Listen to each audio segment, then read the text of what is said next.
하나님의 말씀 보겠습니다. 오늘 하나님께서 우리에게 주시는 말씀은 시편 2편 말씀입니다.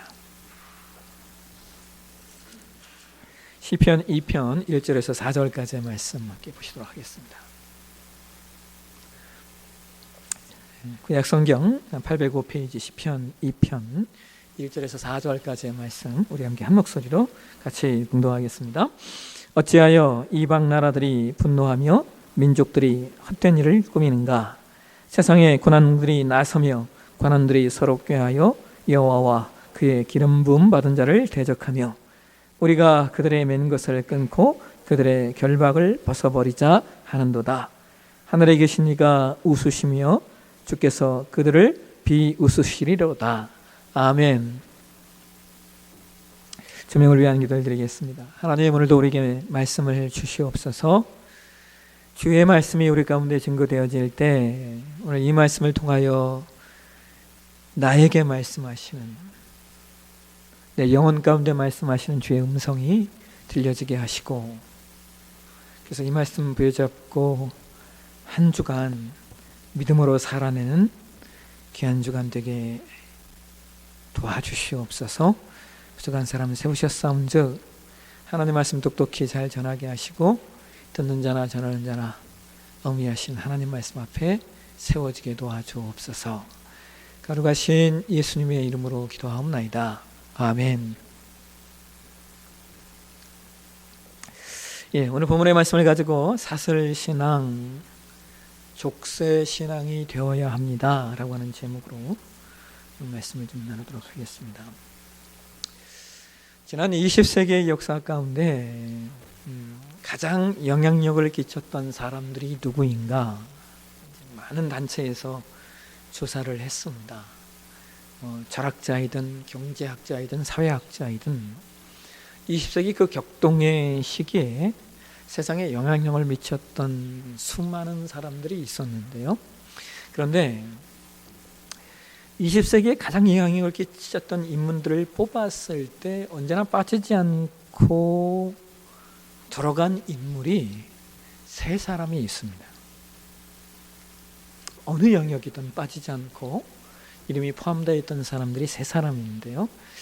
그 세 명의 인물이 누구냐? 우리가 잘 아는 진화론의 아버지인 찰스 다윈, 그리고 정신의학자이면서 철학자였던 지금은 프로이트, 그리고 또 한 인물이 공산주의 사상을 형성한 칼 마르크스, 세 사람입니다. 찰스 다윈은 저와 여러분이 잘 아시다시피 진화론을 형성한 사람이죠. 그는 생물학자로서 이 세상에 존재하는 모든 생명이 하나님의 창조가 아니라 우연에 따른 진화의 결과라고 주장하며 진화론을 형성합니다. 그런데 그의 진화론 사상은 단순히 과학계에만 영향을 미친 것이 아닙니다. 진화론은 사회적 다윈주의라고 하는 형태로 진화하여 정치계와 사회계 그리고 경제계의 여러 분야까지 파고들어서 엄청난 영향을 미칩니다. 그렇게 다윈주의는 기독교 사상의 정면으로 대치되면서 두 가지 반성경적 사상을 만들어냈는데요. 그것이 바로 무신론과 유물론입니다. 무신론은 말 그대로 신이 없다라고 하는 이야기이고, 유물론은 모든 것이 물질로 이루어져 있다라고 하는 거예요. 그래서 정신이나 의식 같은 것도 물질의 산물이라고 여기는 것이 유물론입니다. 결국 진화론은 기독교 사상을 부정하는 내용으로 지배하게 됩니다. 그런데 오늘날 과학자들은 이런 이야기를 하죠. 다윈 시대의 현미경만 개발되었어도 진화론이 지금과 같은 진화론으로 형성되지는 못했을 것이다 라는 이야기들을 하기도 합니다. 어쨌든 이렇게 찰스 다윈의 무신론과 유물론 사상을 계승하여 인간의 정신세계를 연구한 사람이 바로 지금은 프로이트입니다. 이 사람은 심리학의 아버지라고 오늘날 지칭이 되는데요. 오늘날 심리학이나 상담학이 이분의 영향을 받지 않은 곳이 없습니다. 그는 무의식이라고 하는 것과 그리고 성에 대한 욕구라는 내용으로 인간의 심리와 정신을 분석해 갑니다. 그 과정 속에서 그는 인간의 영혼이나 정신이 하나님의 영역이 아니라 분석 가능한 영역이라고 말하면서 영혼의 실체를 총체적으로 부정합니다. 재미있는 것은 프로이트가 기독교를 지독히 싫어했다라고 하는 거예요. 그래서 그는 성경에 나오는 모든 영역들이 다 억압이라고 해석을 합니다. 하여 그 억압으로부터 자유로워져야 된다라고 말하면서 성적인 억압, 제도의 억압, 전통의 억압 등 모든 억압에서 풀려나야 된다라고 강조합니다. 여러분, 이 프로이트의 내용을 들으시면서 느껴지시는 게 있죠. 왜냐하면 21세기를 지배하는 정신사조가 포스트 모더니즘이라고 하는 내용인데, 포스트 모더니즘의 핵심은 탈문화, 탈전통, 탈윤리입니다. 그러니까 전통적인 문화와 윤리와 정신들을 탈피하자는 게 포스트 모더니즘인데, 지금 프로이드가 얘기하는 것과 거의 비슷하지 않습니까? 성적인 억압, 제도의 억압, 전통의 억압으로부터 벗어나야 된다. 결국 이와 같은 프로이트의 사상은 가정도 억압이고 전통적 제도와 도덕적 윤리 체계도 억압이라고 말하면서 자유로운 성관계, 그리고 자유로운 가정, free sex, free family라고 하는 것을 강조합니다. 그러니까 법적이며 제도적 가정을 형성하지 않고 자유로운 가정을 만들겠다라고 하는 거예요. 그래서 이러한 사상이 결과적으로 20세기 말에 등장한 내용이 20세기 중반과 말에 등장한 게 자유연애와 그 다음에 계약결혼이라고 하는 사상으로 치닫습니다.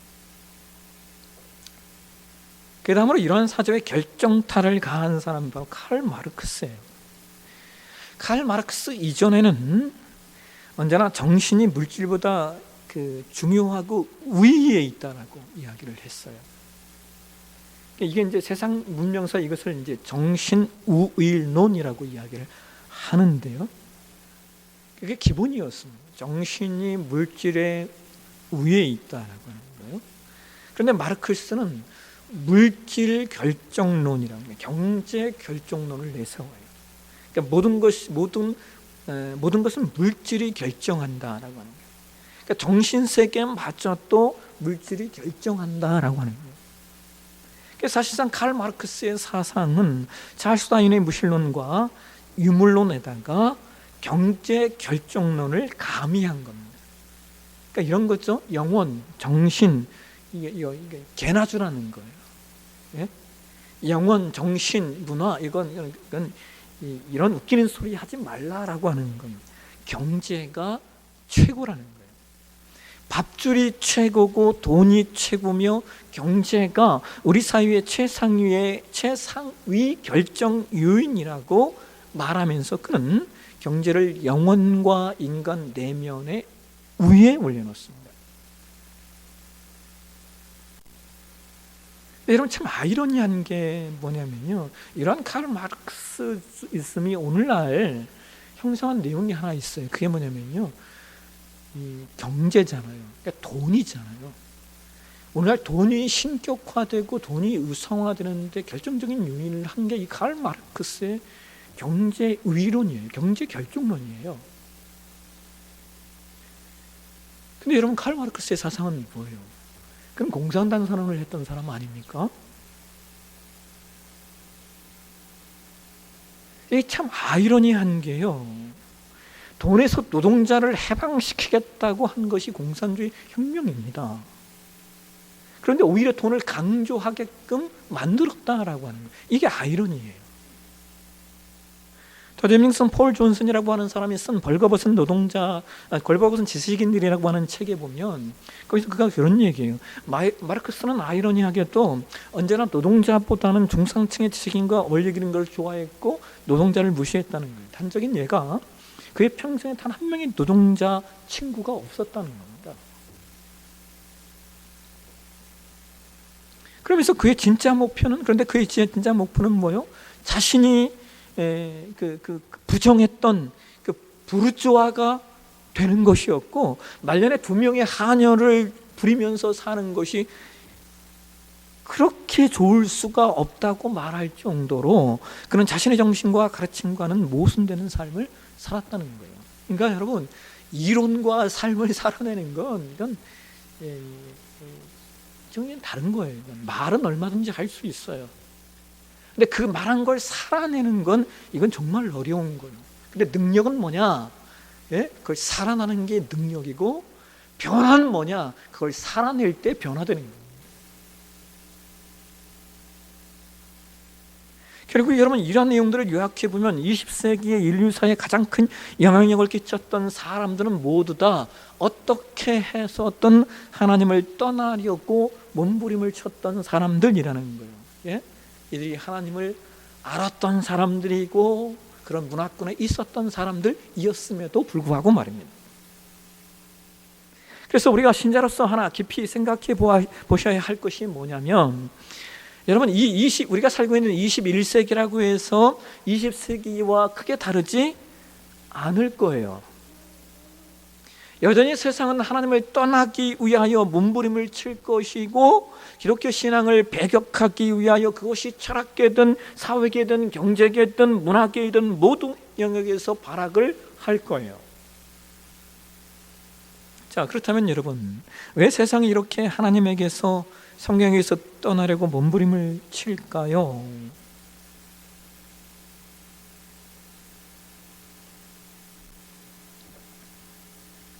다른 게 아니에요. 타락한 세상은 진리를 싫어해요. 타락한 세상은 진리를 거부해야 돼요. 여러분, 요즘 우리 기독교가 욕을 엄청 먹고 있잖아요. 잘못한 게 있을 수도 있어요. 있죠, 분명히. 근데 저는 한편으로요, 이런 생각을 해봐요. 기독교가 그래도 욕먹어서 다행이다라는 생각을 해봐요. 여러분, 이게 무슨 말이냐면요, 기독교가 세상 사람들을 원하는 것을 다 원하는 대로 기독교가 되었다라고 생각해 보십시오. 세상 사람들이 바라고 추구하는 대로 기독교가 되었다고 하면 세상 사람들은 기독교 욕하지 않을 거예요. 어떤 면에서 기독교는 예수님 오시는 그날까지 세상 사람들에게 욕 먹어야 돼요. 왜? 세상과 다르니까. 우리는 세상과 다른 윤리 체계와 다른 도덕적 기준을 가지고 있고, 세상이 말하는 종교성과는 전혀 다른 종교를 형성하고 있는 것이 기독교예요. 여러분, 세상의 모든 종교는요, 다 사람이 만들어냈잖아요. 기독교 신앙만큼은 사람이 만든 겁니까? 아니죠. 하나님께로부터 찾아왔다고요. 세상의 모든 종교는 인간이 신을 어떻게 찾아갈 것인가에 초점이 맞춰져 있어요. 근데 기독교 신앙만큼은 인간이 신을 향해 찾아간 것이 아니라 하나님이 우리를 찾아오셨다예요.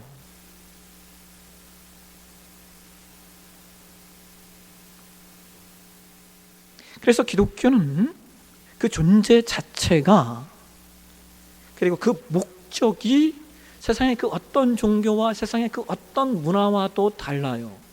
세상은 그 존재의 목적이 인간을 위하여입니다.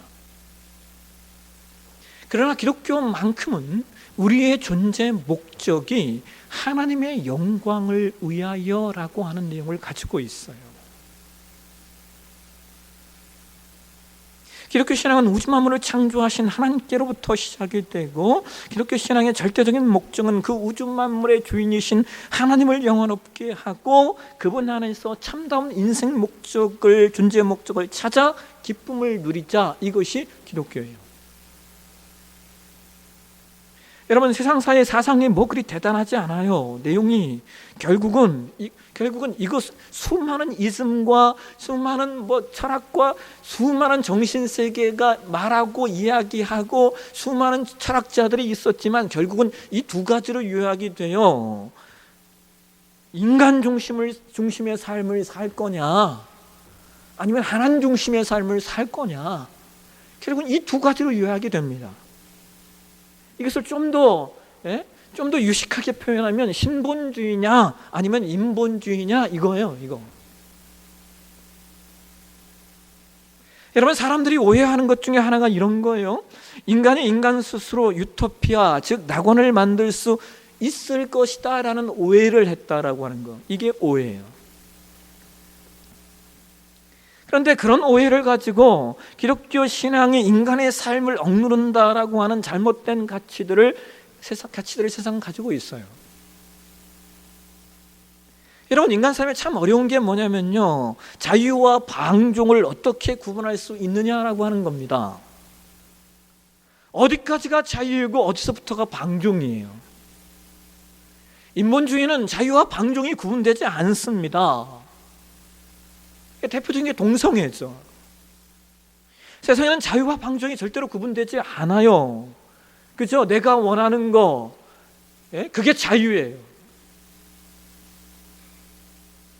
방종의 기준이 인간이 얼만큼 포용하느냐에 따라 달라지는 것이 인본주의일 뿐이에요.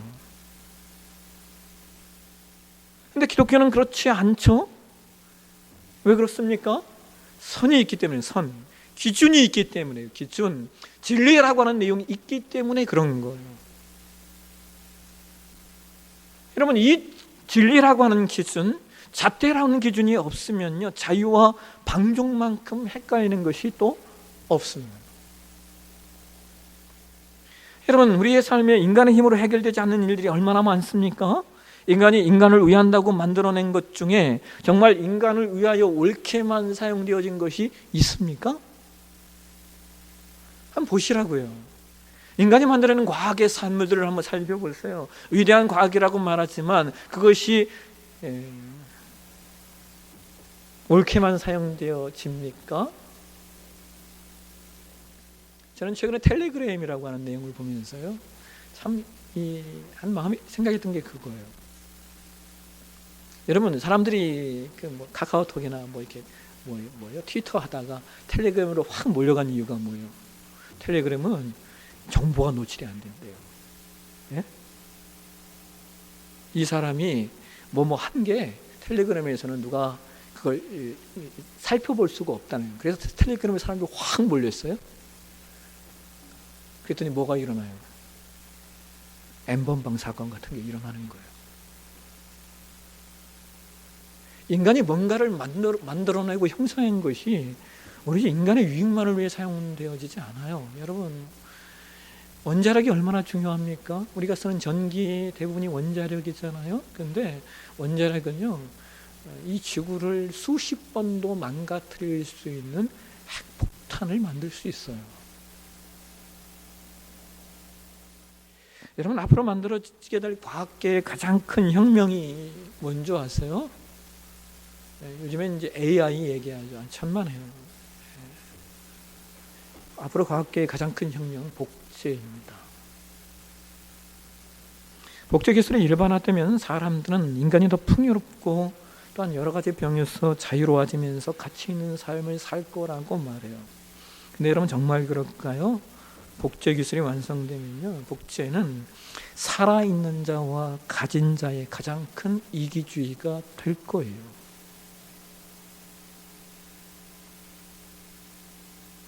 그래서 인류의 가장 큰 해악이 복제입니다. 동물을 복제하건 인간을 복제하건 그 모든 것이 인간의 삶을 풍요롭게 할 거라고 말하지만, 복제의 과학이 확대되고 그 기술이 커지면 커질수록 동물은 동물대로 그 생태계에 엄청난 혼란을 가져오게 될 것이고, 인간은 인간대로 인간의 존엄성이 오히려 땅에 떨어져서 고통의 시대를 맞이하게 될 거예요. 여러분, 이건 활자혁명이나 무슨 스마트 혁명이나 스마트폰 혁명이나 AI 혁명과는 차원이 다른 거예요. 이것은 인간 존재의 근본적인 물음과 가장 강력하게 신의 영역, 하나님의 영역에 대한 무서운 도전이고, 그로 인하여 신 존재에 대한 의문까지 강력하게 형성을 하게 될 거예요. 그래서 여러분, 세상은 여전히 사람의 영광과 하나님의 영광 사이에서 전투를 벌여왔고 또 전투를 하게 될 거예요. 기독교인은 하나님의 영광을 위한 삶을 위하여 전투하고 있다면 세상 사람들은 여전히 사람의 영광을 위하여 전투하고 있어요. 그런데 오늘 성경은 이런 얘기를 합니다. 시편 2편 1절 말씀 한번 보실까요? 우리 같이 한번 읽도록 하겠습니다. 어찌하여 이방 나라들이 분노하며 민족들이 헛된 일을 꾸미는가. 본문 1절에서 세상의 모습을 두 가지로 표현하고 있네요. 하나는 세상은 늘 분노한다라고 하는 거예요. 여기 분노하다라는 말은 소란하다라는 말이에요. 소란하다. 이 단어는 그 주전자의 물이 그 펄펄 끓을 때 그 주전자 뚜껑이 딸깍딸깍 거리는 그런 걸 말하는 단어예요. 그러니까 세상은 언제나 그렇게 펄펄 끓으며 요란스럽다라고 하는 거예요. 또 하나, 세상은 헛된 일을 꾸미는데요. 이 말씀을 예전에 개역 한글판 성경에서는 허사를 경영하는 거라고 표현해요. 무엇인가를 열심히 만들어내고 뛰어다니지만 그러나 그것이 다 허사라는 거예요. 그렇다면 세상이 왜 이렇게 분노하고 허사를 경영하는가? 그 이유가 뭐냐? 2절에 성경이 이렇게 이야기합니다. 2절을 또 보실까요? 같이 읽겠습니다. 세상의 권왕들이 나서며 관원들이 서로 꾀하여 여호와의 그의 기름 부음 받은 자를 대적하며. 결국 세상이 분노하고 끊임없이 무엇인가를 만들어내는 이유는 뭐냐? 하나님의 기름 부음을 받은 자, 즉 기독교 신앙과 기독교 신자들을 대적하고 공격하기 위함이라는 게 오늘날로 이야기하면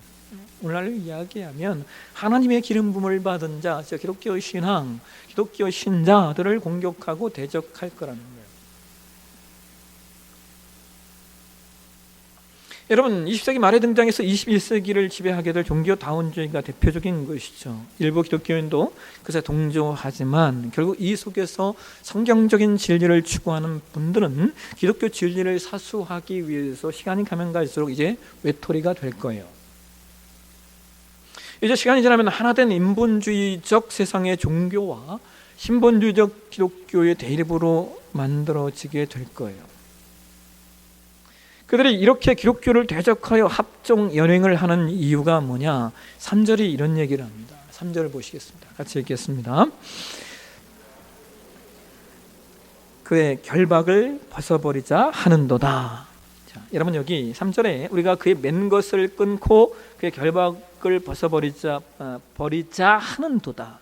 그러니까 2절과 3절을 이어서 보면 뭘 얘기하는 거예요? 세상의 군안들이, 세상의 관원들이 무엇을 하자는 거예요? 우리가 그들, 즉 기독교인들의 맨 것을 끊고 결박을 벗어버리게 만들자, 이 얘기를 지금 하고 있는 거예요. 여러분, 여기 맨 것과 결박이라는 단어가 영어 성경에 보면 맨 것은 체인이라는 단어고요, 결박은 패터라는 단어예요. 패터다. 체인은 말 그대로 사슬이고 패턴은 족쇄입니다. 세상 사람들이 말하는 거예요. 기독교인이 가지고 있는 사슬고리와 족쇄를 끊어버리자라고 세상 사람들이 말한다는 거예요. 여러분, 말 그대로 들으면 얼마나 감사한 일이에요. 우리의 사슬고리와 족쇄를 깨트려 준다니까 말입니다. 근데 여러분, 이건 그런 의미가 아니잖아요. 여러분, 고리와 족쇄는요, 어딘가에 연결되어 있다는 의미예요. 이해되시죠? 족쇄와 고리는 뭔가에 묶여 있다는 거예요. 뭔가에 연결되어 있고 묶여 있다는 거예요. 그렇다면 신자들이 과연 누구의 고리에 매여 있고 누구의 족쇄를 차고 있습니까? 단연코 하나님이시죠. 우리의 사슬고리는 예수님이고 우리의 족쇄는 성령님이죠. 왜 하나님께서 우리를 고리 걸어 놓으시고 족쇄 채우십니까? 아무데나 가지 못하게 하시기 위함이에요. 아무데나 가면 안 되니까. 우리를 세상에서 세상에 빼앗길 수 없기 때문에 우리를 예수님께서 고리 채우시고 성령께서 족쇄 채우시는 거예요. 우리의 구원을 그 누구도 흔들 수 없게 하시려고요. 그래서 여러분, 신자는 주 안에 있을 때가 가장 안전해요. 세상 사람들은 우리에게 뭐 그렇게 답답한 인생을 사냐고, 뭐 그렇게 얽매여 사냐고 말하지만 그렇지 않아요. 주 안에 거하는 것, 주 안에 있는 것이 가장 안전하고 평화스러워요. 여러분, 하늘을 나는 새가 하늘이 제한된 범주라고 생각합니까? 그렇지 않아요. 하늘 나는 새는 하늘을 제한된 범주라고 보지 않아요. 물고기가 물을 제한된 범주라고 해요? 천만에요. 물고기는 물을 나오는 순간 죽어요. 물고기는 물속에 있을 때 자유를 누려요. 기차는 레일을 달리죠. 기차가 레일을 제한된 범주라고 말합니까? 아니죠. 기차가 레일을 탈선하면, 벗어나면 그걸 우리는 탈선이라고 해요. 탈선. 기차가 자유로울 수 있는 것은 레일 위에 있을 때예요. 여러분, 우리가 길을 왜 만듭니까? 지금은 길이 어떤 이 경제와 산업의 아주 중요한 요소이기 때문에 길을 만들지만, 옛날에는요, 길 만드는 이유가 뭐예요? 옛날에는요, 다른 이의 안전을 위해서 길을 만들었습니다.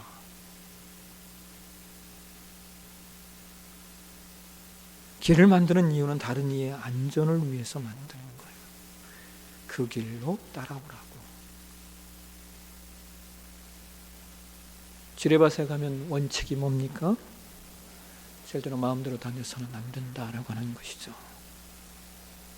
가야 할 길이 있으며 가지 말아야 할 길이 있어요.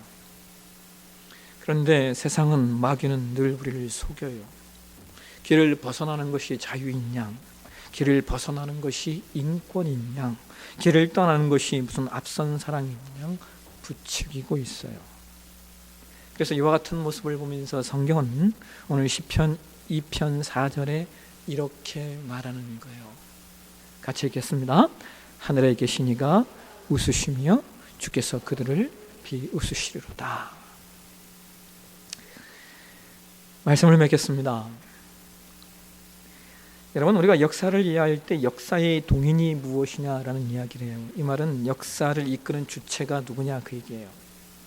소수의 엘리트가 역사의 주인공이라고 말하는 것이 영웅사관이고, 반면에 평민, 평범한 다수의 의지 표현에 의해서 역사가 만들어졌다라고 하는 것이 민중사관이에요. 사람들은 역사를 이렇게 여러 가지 각도에서 봐요. 그런데 분명한 것은 이거예요. 우리가 역사 속에서 발견할 수 있는 가장 확실한 진리는, 인간이 하나님이 없는 것 같은 시대, 하나님을 잃어버린 시대가 가장 무서운 시대였다는 거예요.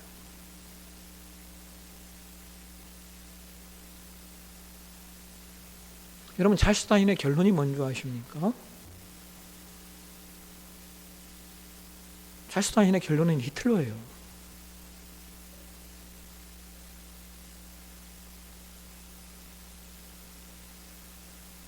인간이 하나님 없이 모든 걸 할 수 있다라고, 인간의 이성이 개발되고 확대되고 커지면은 인간의 이성으로 인간이 잘 사는 세계, 잘 사는 나라를 만들었다고 생각했을 그때 역사 안에서 만들어진 게 1차 대전, 2차 대전이에요. 인류의 사람이 모든 것의 주인인 양 되었던 그 시대가 가장 야만의 시대였다라고 하는 거예요. 하나님은 전체의 역사를 주관하시고 섭리하시되, 동시에 현실의 역사 속에서는 인간의 자유의지를 허용하시면서 인간과 동행하시는 분이에요. 하나님이 그렇게 하시는 것은 그래야 인간이 도덕적 책임자요 역사의 행위자가 될 수 있기 때문이에요. 그래서 오늘 우리가 걷고 있는 이 시대가 어떤 시대인지를 분별하셔야 됩니다. 이 시대가 어떻게 하든 하나님을 떠나려고 하는 시대인 것을 보면서, 그렇다면 우리가 해야 할 일이 무엇인가가 자명해져요. 우리가 해야 할 일은 세상이 하나님을 떠나려고 몸부림을 치는 것보다 더욱더 하나님의 사설, 하나님의 족쇄에 매이기 위해서 여러분 몸부림 치셔야 돼요. 우리는 인본주의가 아닌 신본주의로 사는 자들임을 여러분의 인생과 삶의 내용으로서 천명해 주셔야 돼요. 여러분, 이런 설교가 우리가 먹고 사는데 무슨 관계가 있습니까? 라고 말하시면 안 돼요. 시간이 가면 갈수록 기독교는 소수가 될 겁니다.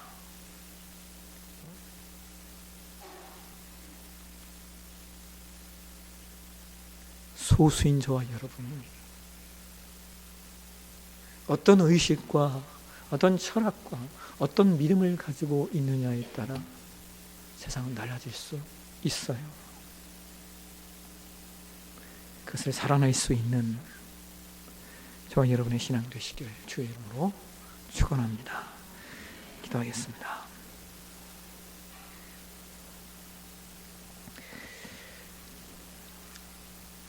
하나님,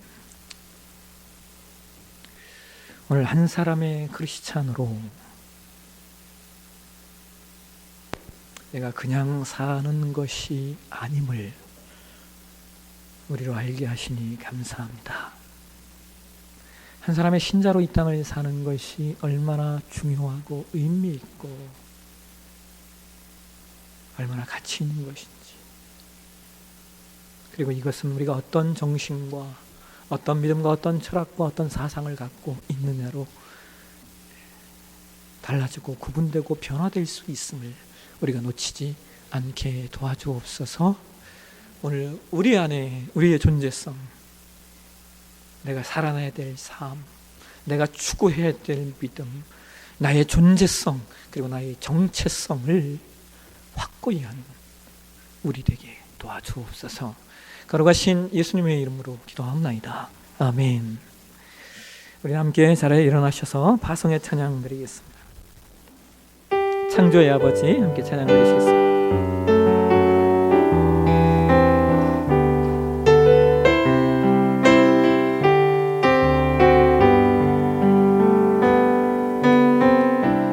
창조의 아버지 그 섭리보의 상 택하신 세대 일으키여 이 땅을 고치소서. 주의 크신 능력 만물이 사모하니 성령의 기름 부어주사 이 시간 임하소서. 주 영광 여기 임하사 영향 비추소서. 주의 얼굴 구할 때 주의 향기 머무소. 열방의 통치자, 열방의 통치자 세상이 보리라. 신실한 주의 약속대로 교회는 승리하리. 우리를 돌아보사 우리를 돌아보사 간광케 하소서.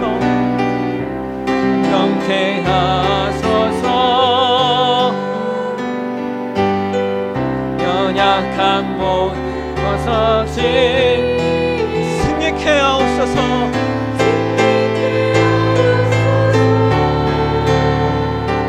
주 영광 여기 임하사 광양의 금이 비추소서. 주의 얼굴 구할 때 주의 향기 여기 임하사 주 영광 여기 임하사 영양의 급을 비추소서 주의 얼굴 그대 주의 향기 머무소서. 이 시간 우리 함께 좀 기도하길 원합니다. 여러분 함께 좀 기도하며 나아가실 때 여러분 이 시대를 분별하는 거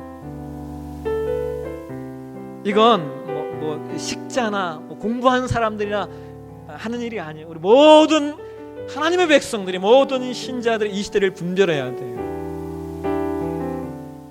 우리가 이 시대를 분별해야만이 이 시대에서 우리가 어떻게 살아낼 것인가 그리고 이 시대를 어떻게 변화시킬 것인가를 고민하고 행하게 됩니다.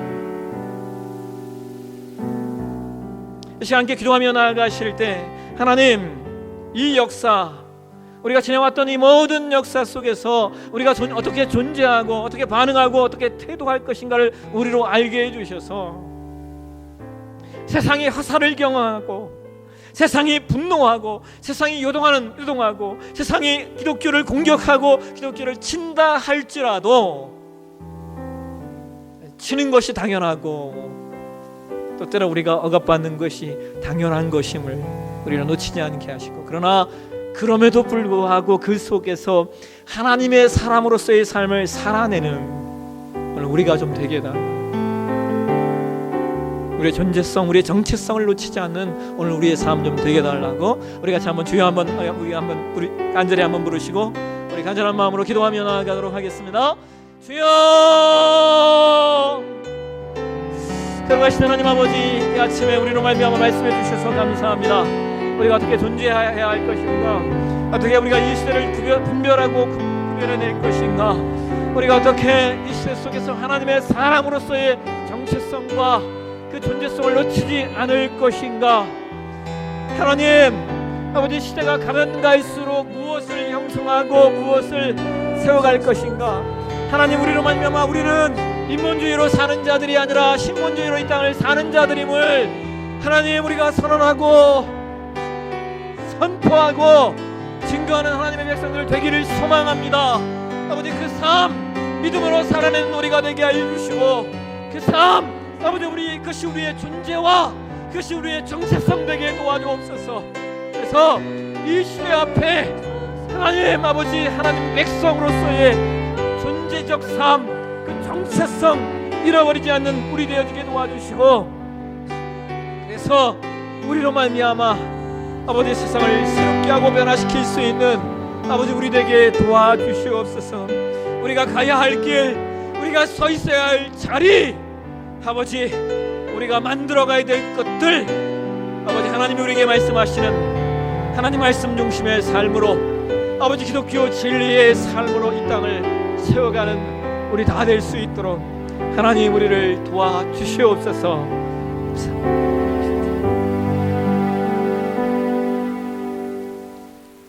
아론의 축도로 오늘 예배를 마치도록 하겠습니다. 여호와는 너에게 복을 주시고 너를 지키시기를 원하며 여호와는 그의 얼굴을 너에게 비추사 은혜 베푸시기를 원하며 여호와는 그 얼굴을 내게로 향하여 드사 평강 주시기를 원하노라. 아멘.